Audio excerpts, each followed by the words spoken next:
माजी मंत्री आणि शिवसेनेचे नेते दीपक केसरकर यांच्या सावंतवाडी येथील घरी गणपती विराजमान झाले आहेत। आपल्यासोबत दीपक केसरकर आहेत, आपण त्यांच्याशी बोलूया। भाई, गणपती विराजमान झाले आहेत, काय गणपतीकडे साकडे घातले?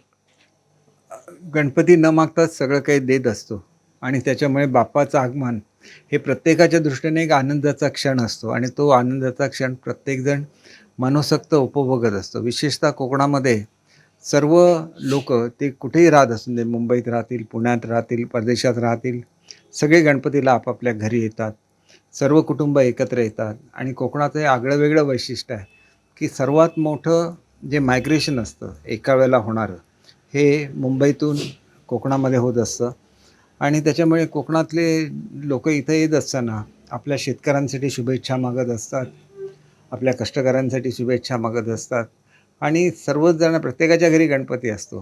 त्याच्यामुळे गणरायाचं चांगल्या रीतीने आगमन व्हावं, बाहेरून आलेले आमचे सगळे पाहुणे सुखरूप घरी पोचावे ही तर इच्छा असतेच, परंतु गेल्यानंतर परत मुंबईमध्ये सुद्धा ते हा सण साजरा करत असतात।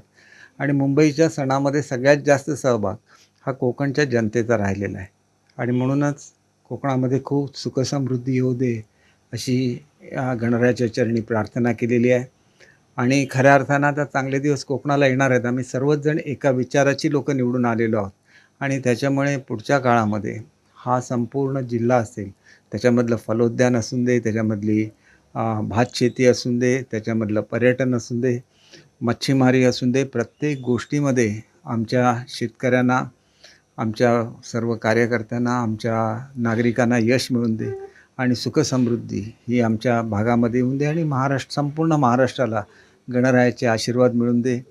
अतिरिक्त जी पर्जन्यमान होतं हे कमी होऊन शेतकऱ्याला सुखी होऊन दे आणि शासनाने ठरवलेलंच आहे सर्वांना त्यांची भरपाई द्यायची, पण त्यांचे वेळेवर पंचनामे होऊन त्यांना ती भरपाईसुद्धा मिळावी आणि आनंदात त्यांनीसुद्धा हा सण साजरा करावा अशी आम्ही गणरायाच्या चरणी। गेल्या मंत्रिमंडळात तुम्ही मंत्री होता, यावेळेला मंत्रिपद तुमचं हुकलं, मंत्रिमंडळ विस्तारात तुमची वर्णी लागावी यासाठी काही गणरायाकडे साकडं घातलंय का?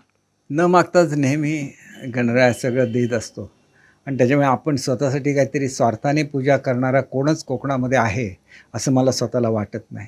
गणपतीची पूजा ही गणपतीची पूजा म्हणूनच आम्ही करतो आणि त्याच्यामध्ये कुठलाही स्वार्थ नसतो। हेच तर खरं कोकणातल्या गणेशोत्सवाचं महत्त्व आहे। विनायक कंदारे, साम टीव्ही न्यूज, सिंधुदुर्ग।